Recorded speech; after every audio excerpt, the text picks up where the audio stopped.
Good morning. जागरूकता ये Awadh series हाँ 2024 है। इंसान को एमएस क्या बोलते सेकेंड ईयर हैं? Third A semester human. English की पेपर ह्यूमन थर्ड है और जिसका नाम है new human literatures HUMAN in human. English. तो देखिए अध्यापक को क्या यहाँ पर बोलते सबसे हैं? पहले सिलेबस टीचर। देखते हैं। यूनिट फर्स्ट में TEACHER। दो टीचर मीन्स वर्क है। अध्यापक। पहला वर्क काव्यों है का गुच्छा थिंग्स इसको क्या फॉल बोलते हैं? अपार्ट, इसके बंच राइटर हैं ऑफ चिनुआ लीव्स। अचेबे। और दूसरी BUNCH। पोयम है a bunch far cry from of Africa, इसके KEYS। राइटर हैं bunch Derek of Walcott. Keys. ठीक क्लियर है। है? और अच्छा सेकंड चलो, यूनिट है गुलाम को इंग्लिश में क्या नॉवेल बोलते हैं? है अ गुलाम, जैसे मैं हाउस बोलता हूँ फॉर कि मिस्टर गुलाम हूँ, बिस्वास, इसके है ना? राइटर हैं गुलाम को वी इंग्लिश एस में क्या कहते नायपॉल। हैं? अ हाउस स्लेव फॉर कहते मिस्टर हैं। स्लेव बिस्वास, इसके राइटर कौन है?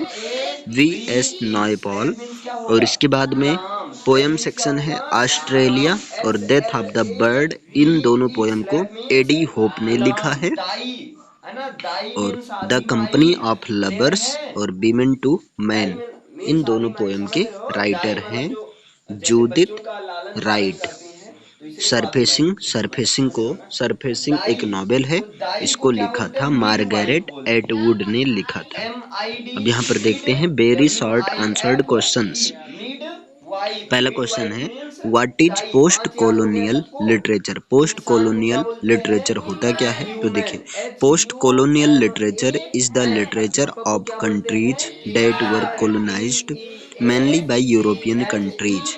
Post TEACHER। कॉलोनियल काव्यों का लिटरेचर गुच्छा इसको क्या ऐसा बोलते हैं? लिटरेचर होता बंच ऑफ है ना, keys.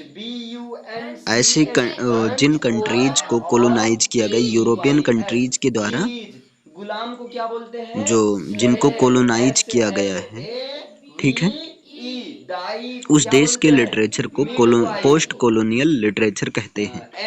Post colonial literature often MIDWIFE। Addresses the wife problems डाकू। एंड डाकू कॉन्सिक्वेंसेस को ऑफ क्या द बोलते हैं? डीकोलोनाइजेशन ऑफ अ डाकू कंट्री। को बोलते हैं देखिए पोस्ट रॉबर। कॉलोनियल डाकू को क्या लिटरेचर बोलते जनरली जो है हैं? रॉबर। डीकोलोनाइजेशन, कंट्री के डीकोलोनाइजेशन के ROBBER। रॉबर कॉन्सिक्वेंसेस होगा, और रबर को प्रॉब्लम्स को कहते हैं, है एड्रेस ना? करता है। रॉबर, स्पेशली है ना? रॉबर क्वेश्चंस मीन्स रिलेटिंग डाकू। To the RO political double and B cultural. E इसको आर यू स्पेशली जो है रॉबर? पॉलिटिकल या कल्चरल रिलेटेड है ना? क्वेश्चंस को आर डिस्कस यू करता है। रॉबर? तुम कह रहे हो नो, क्योंकि इंडिपेंडेंट डाकू का ऑफ मतलब पता है फॉर्मरली ना। नहीं पता होता तो कहीं हाँ subjugated यस, people है ना? in इसलिए post-colonial मेरी हेल्प theory करना चाहती voice है। given to RO marginal double B E identities are of robber means characters क्या who होगा? are on the डाकू। periphery डाकू in the होगा। early क्लियर है? narration चलो नेक्स्ट on बताओ, in बता दो। भगत। theory, भगत को क्या but कहते through हैं? the retelling of history Bhagat from को कहते हैं post-colonial डिवोटी। perspective. DE These VO identities these E these double identities E come in the center. DOT। DOT means क्या अब होगा? नेक्स्ट क्वेश्चन है what are Bhagat, the main है ना? DOT कॉन्सेप्ट्स मीन्स ऑफ क्या होगा? Post Bhagat. Colonialism. Next post बताओ। Colonialism का मेन कॉन्सेप्ट्स क्या संत है? को क्या कहते हैं? संत। ब्रॉडली a तो study of संत को संत the ही कहते effects हैं। of colonialism on SAIN cultures T। and saint societies. Means It is संत मत concerned करना, with saint. both how saint means European nations संत, conquered है ना? and controlled, मतलब यहाँ से ये SAIN पता चलता है T। कि अच्छा किस नेक्स्ट तरह बता से दो। नौकर। यूरोपियन नेशंस जीते और नौकर को किस तरह क्या से कहते यूरोपियन हैं नेशंस इंग्लिश में? Controlled servant. द थर्ड नौकर को क्या वर्ल्ड बोलते हैं? कल्चर्स। ये सर्वेंट। थर्ड वर्ल्ड को एस किस तरह से, ई थर्ड आर वर्ल्ड के कल्चर्स को वी किस तरह से ए कंट्रोल एन किए। T. And how these servant groups means क्या हो हैव जाएगा? सीन्स रिस्पॉन्डेड नौकर। टू सर्वेंट एंड मीन्स क्या हो रजिस्टर्ड टू जाएगा? दीज नौकर। अच्छा मुनीम साहब को क्या इन कहते हैं? इनरोचमेंट्स। मुनीम को इंग्लिश में क्या बोलते नेक्स्ट हैं? क्वेश्चन है हु इज द सिर्फ पता फादर है? ऑफ मुनीम को बोलते पोस्ट हैं अकाउंटेंट। कोलोनियलिज्म। पोस्ट मुनीम को क्या बोलते कोलोनियलिज्म का हैं? फादर कौन है? Accountant. Edward A double Saids. C Edward O Said U जो है father of an post T colonialism है। A Edward N T. Saids book accountant means क्या होगा?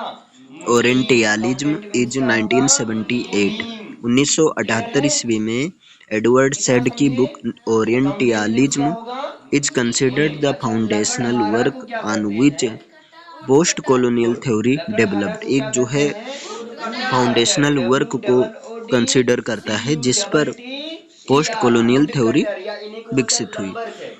एडवर्ड सैड लंबरदार देन नहीं इज बल्कि the lumbar set, considered the है father ना? Of चलो खैर पोस्ट अभी एक ही जान लो। कोलोनियलिज्म। इसके बाद से लकड़हारा को एडवर्ड क्या कहते सैड को हैं? Would father of post cutter. Cutter wood colonialism माना जाता है। कटर। नेक्स्ट क्लियर है? क्वेश्चन है would who cutter are the means होता पिलर्स है ऑफ पोस्ट कोलोनियलिज्म। लकड़हारा। क्लियर है? अच्छा एडवर्ड दुकानदार को, सैड अच्छा एक होमी मिनट, भाभा नाई को क्या कहते हैं जो एंड बाल बनाता गायत्री है? नाउ। स्पाइवेक नाई को क्या कहते हैं? स्पाइवाक। देखिए बार्बर। एडवर्ड बार जो सैड करते हैं होमी ना, भाभा एंड गायत्री बार्बर। स्पाइवाक क्या कहते आर हैं? The pillars of barber. Post we a colonial are studies that any post-colonialist reader is compelled to read about before approaching post-colonial literary texts. They are considered by Robert Young as the Holy Trinity of post-colonialism. देखिए, post colonialism में एक तो famous pillars के रूप में काम कर रहे हैं कौन कौन, एडवर्ड सैड, होमी भाभा और गायत्री स्पाइवेक। आगे देखिए, what are the nature and characteristics of colonialism? Colonialism is defined as control by one power over a development area or people. It occurs when one nation subjugates others, conquering its population and exploiting it, often while forcing its own language and cultural values upon its people. Next question है, write a note on diaspora. Diaspora पर एक note लिखिए। Diaspora simply means the displacement of a community और culture from their original homelands और indigenous territories into different geographical and cultural regions. Some diaspora communities retain strong ties with their homeland। देखिए, diaspora का मतलब होता है जैसे कि एक प्लेस से दूसरे प्लेस पर चले जाना, ठीक है। और डायस्पोरा जो है हाउस फॉर मिस्टर विश्वास में दिखाया गया है। सेम इसी तरह से इंसान भी कमाने के लिए एक सिटी से दूसरे सिटी में जाता है। Next, what is hegemony in post colonialism? Hegemony, the power of the ruling class to convince other classes that their interests are the interests of all, often not only through means of economic and political control, but more subtly through the control of education and media. यह hegemony, ये समझ लीजिए, ये जो education और media के द्वारा control होता है। What is ambivalence in post colonial theory? The ambiguous way in which colonizer and colonized regard one another. The colonizer often regards the colonized as both inferior yet exotically other, while the colonized regards the colonizer as both inviolable yet corrupt. In a context of hybridity, this often produces a mixed sense of blessing and curse। Next question है, what do you mean the term hybridity in post colonial theory? The term hybridity has always been associated with the work of Homi के भाभा, है ना। ये hybridity term ये जो है होमी, जहाँ होमी भाभा के वर्क से एसोसिएट होता है। The term hybridity is originally used in horticulture. Hybridity term को हॉर्टिकल्चर में यूज किया जाता है, ठीक है। Hybridity is one of the most frequently used terms in the post colonial literature. अब पोस्ट कॉलोनियल लिटरेचर में ये सबसे ज़्यादा यूज किए जाने वाले टर्म में से एक है और वो है hybridity. In post colonially in post colonial literature, hybridity simply refers to the mixture of Eastern and Western culture within the contact zone produced by colonization और simply क्रॉस कल्चरल एक्सचेंज। देखिए, यहाँ पर होता क्या, हाइब्रिडिटी जो है eastern और western culture का एक मिक्सचर होता है ना। आगे देखिए, discuss Surfacing as a post colonial novel. Discuss करो कि सरफेसिंग नॉवेल जो है एक पोस्ट कॉलोनियल टाइप का नॉवेल है। In Surfacing, Margaret Atwood a Canadian novelist. Surfacing novel को जिसको लिखा था मार्गरेट एटवुड ने। मार्गरेट एटवुड एक कैनेडियन नॉवेलिस्ट हैं हु डील्स विद फेमिनिज्म और सेल्फ डिस्कवरी बाय एग्जीक्यूटिंग। ये जो है फेमिनिज्म या सेल्फ डिस्कवरिंग से डील करती हैं by executing of two types of concept, अपने दो टाइप के कॉन्सेप्ट से। पहला है साइको एनालिसिस और दूसरा है post colonialism. The novel portrays on probing of their individuality and a woman who comes back to her birthplace, northern Quebec bus in Canada to discover her lost father. Surfacing में जो narrator एक women का role करती है ना, इसमें मतलब खुद मार्गरेट एटवुड, और ये क्यूबेक में, नॉर्दर्न क्यूबेक में कनाडा के पास जाकर अपने जो है खोए हुए पिता को, लास्ट फादर को डिस्कवर करती हैं। ठीक है, ये बर्थ प्लेस में वापस भी आती हैं। Write a note on the concept of third space by Homi Bhabha. The title, The Third Space, is taken from the work of the influential cultural and post-colonial theorist Homi Bhabha. It refers to the inter intersticts between colliding cultures, a liminal space which gives rise to something different, something new and unrecognizable, a new area of negotiation of meaning. Next question है, what is cultural difference by Homi Bhabha? Cultural diversity is an epistemological object. Cultural diversity एक epistemological object है। Culture as an object of empirical knowledge, whereas cultural difference is the process of the enunciation of culture as knowledgeable, authoritative, ठीक है, adequate to the construction of systems of cultural identification. What is cultural imperialism in post-colonial literature? In post-culturalist and post-colonial theory, cultural imperialism is often understood as the cultural legacy of Western colonialism or forms of social action contributing to the continuation of Western hegemony. How does Ikme become Okonkwo's adopted son? Ikeme-Puna becomes Okonkwo's adopted son through a dispute between the village of Umuofia and a neighboring village मोबाइनो। देखिए, Umuofia village और पड़ोस के village मोबाइनो के बीच में एक dispute हो जाता है, और उस दौरान ओकोंको जो है आइकेमे-फ्यूना को अडॉप्ट करता है। ठीक है।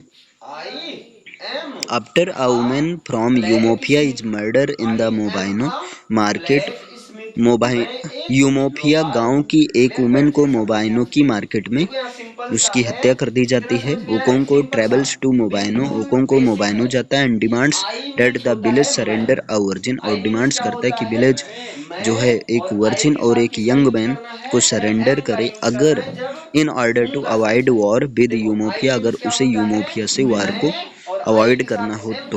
मोबाइनो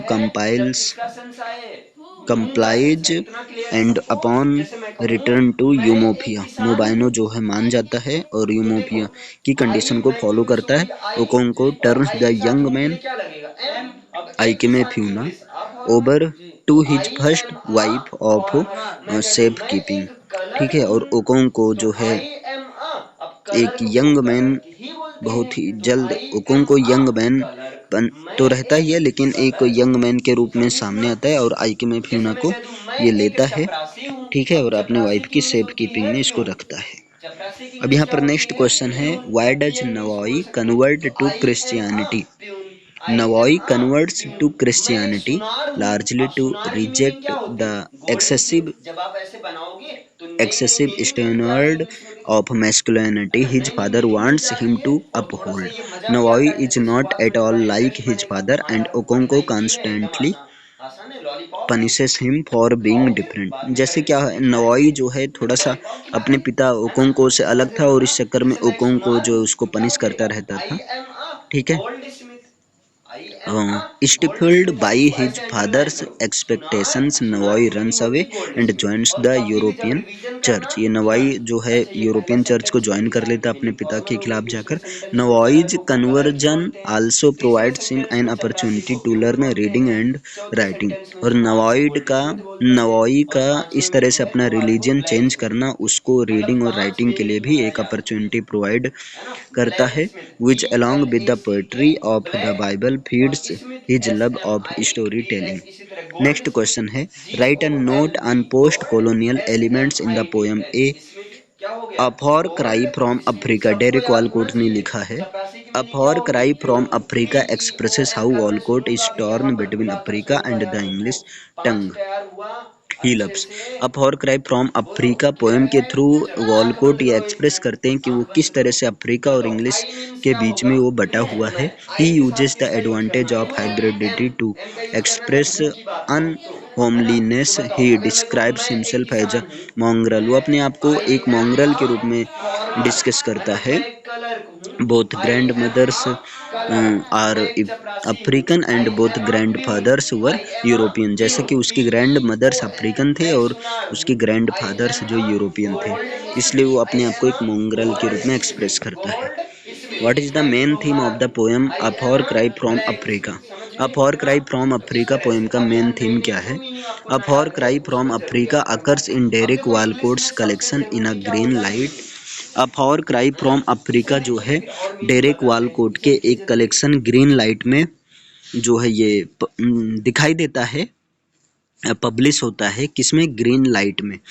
the poem explains the conflicts of poems European and African ancestry. Poem जो है पोएट के पोएम किस चीज़ को बताता है? तो पोएम जो है, जो पोएट के अंदर यूरोपियन और अफ्रीकन एंसेस्ट्री को लेकर जो कॉन्फ्लिक्ट चल रहा है, उस चीज़ के बारे में एक्सप्लेन किया गया है इस पोएम में। The poem describes how violence and racial prejudice had spread blood through out the land. और पोएम ये इस बात को डिस्क्राइब करता है किस तरह से वायलेंस और रेशियल प्रेजुडिस ने उस धरती पर खून की धारा को बहा दिया। What are the four pillars of eco feminism? Eco feminism के फोर पिलर्स क्या हैं या कौन हैं, क्या हैं? ठीक है, eco feminism believes, eco feminism जो होते हैं वो ये विश्वास करते हैं that patriarchal society is built on four interlocking pillars. कि ये जो सोसाइटी है पैट्रियार्कल टाइप की सोसाइटी है। तो इसके बारे में इको फेमिनिज्म ऐसा सोचते हैं कि पैट्रियार्कल सोसाइटी चार इंटरलॉकिंग पिलर्स से बनी है। एक तो सेक्सिज्म, रेसिज्म, क्लास एक्सप्लॉयटेशन और इन्वायरमेंटल डिस्ट्रक्शन। ये देखिए four pillars of eco feminism कौन कौन है? सेक्सिज्म, रेसिज्म, क्लास एक्सप्लॉयटेशन और इन्वायरमेंटल डिस्ट्रक्शन है। What is the major theme of the surfacing by Margaret Atwood? Margaret Atwood के द्वारा लिखा गया सरफेसिंग का मेजर थीम क्या है? तो एक तो सेपरेशन है ना, मेजर थीम सेपरेशन है। Separation is a major theme of surfacing. Surfacing का मेजर थीम है सेपरेशन है। This is established in the first chapter. ये फर्स्ट चैप्टर से ही दिखाई देता है। When the narrator is shown to be politically dispossessed as an English speaker in Quebec at a time in which Quebec was aspiring to becoming an independent French-speaking nation. What is the satire in A House for Mr. Biswas? This novel is a satire on Hindu customs. Hindu customs पर ये satire novel है आ house for Mr विश्वास। आ house for Mr विश्वास के through BS. Naipaul ने Hindu customs, Hindu traditions, Hindu rituals और Hindu rites को satire किया है। Naipaul's novels are about his peregrination of orthodoxies prevalent in Hinduism. Naipaul's का नॉवेल्स जो हैं ये किसके बारे में है? ये नायपाल्स के नॉवेल्स जो होते थे उनके पेरिग्रिनेशन, ऑर्थोडॉक्सिस के पेरिग्रिनेशन के बारे में होते थे। Who is the protagonist of BS. Naipaul's house? BS. Naipaul's a house for Mr Biswas. A house for Mr विश्वास नायपॉल के प्रोटागोनिस्ट कौन है? Mohan Biswas a protagonist inspired by Naipaul's father. Mohan Biswas एक जो हैं प्रोटागोनिस्ट हैं जो कि नायपॉल्स के फादर से इंस्पायर हुए हैं। As he struggles to find his freedom and a house for his own. जैसा कि नायपॉल्स के पिता एक घर के लिए और फ्रीडम के लिए स्ट्रगल करते हैं, उसी तरह से यहाँ पर मोहन विश्वास को दिखाया गया है। The son of the poor labourer in Trinidad, है ना, Trinidad. Mr Biswas is forced to live as a guest in one crowded inhospitable house after another. यहाँ पर जो है एक पुअर लेबरर, टिरनियाड में एक पुअर एक पुअर लेबरर का बेटा जो है मिस्टर विश्वास, वो जो है एक के बाद एक दूसरे घर में रहने के लिए मजबूर रहता है। ठीक है, देखिए नेक्स्ट क्वेश्चन है, how does the poet describe the migration of the bird season after season. ठीक है, किस तरह से ये बर्ड का सीजन आफ्टर सीजन माइग्रेशन जो करते हैं, इस चीज को पोएट ने कैसे डिस्क्राइब किया है। A bird lives in a country only when the season is unfavorable। एक बर्ड जो है ऐसे कंट्री में रहती है जहाँ पर सीजन जो फेवरेबल होती है उसके लिए। ठीक है, इफ विंटर कम्स, अगर सर्दी का मौसम आता है, the bird has to suffer without enough food in severe. तो सर्दी में बर्ड को जो है एक इनफ फूड नहीं मिल पाता है। So whenever there is winter, इसलिए जहाँ विंटर रहता है, the bird migrates to a country, वहां से ये बर्ड ऐसे कंट्री की तरफ माइग्रेट कर जाते हैं वेयर देयर इज समर, जहाँ पर समर होता है। ठीक है, आगे देखिए 10 सीजन आफ्टर सीजन, इस तरह से season wise the bird is moving between two distant place. इस तरह से सीजन वाइज ये बर्ड जो हैं दो अलग अलग जगहों पर घूमते रहते हैं। It is the bird's love for life survival that forces it for migration. ये जो है बर्ड की लाइफ होती है सर्वाइवल के लिए, जो कि उसे माइग्रेशन के लिए फोर्स करती है। It is just like a man, ये एक इंसान की तरह होता है। इसी तरह इंसान भी moving from one city to another city for his survival, इसी तरह इंसान भी एक सिटी से दूसरी सिटी की तरफ मूव करता रहता है अपने सर्वाइवल के लिए। नेक्स्ट क्वेश्चन है, describe the last migration of the world. यहाँ पर देखिए last migration of the world को डिस्क्राइब कीजिए। तो देखिए the very phrase last migration indirectly refers to the last journey of the bird during which it is going to die. ये जो phrase है लास्ट माइग्रेशन है, ये जो है बर्ड के लास्ट जर्नी से लिया जाता है, जब वो जाएगी और वहाँ पर उसकी डेथ हो जाएगी। ठीक है, the bird is flying in the sky, वो बर्ड स्काई में फ्लाई कर रही है, crossing several dangerous places beneath her, deserts, valleys, unnatural palm trees, temples, है ना, कई सारे वो डेंजरस प्लेसेस को वो क्या कर रही है, क्रॉस कर रही है। और इसके बाद में देखिए बीनीथ हर डिजर्ट्स, अपनी नीचे valleys, unnamed unnatural palm trees, temples, palaces, moorland, cliffs को छोड़ते जा रही है, यानी कि आकाश में उड़ते जा रही है वो।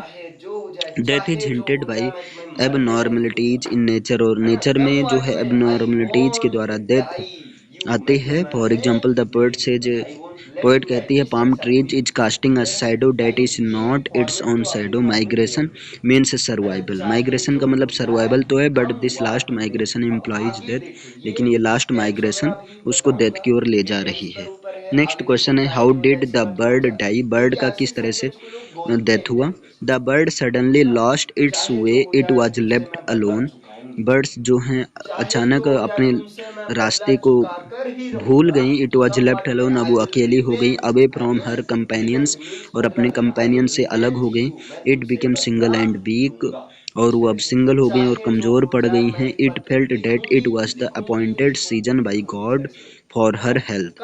The invisible thread between soul and body, the invisible thread between body soul and body broke, its instinct failed, it died and fell down on the earth. Since there happens thousands of deaths on earth every day, the earth received the bird's body just as a small burden.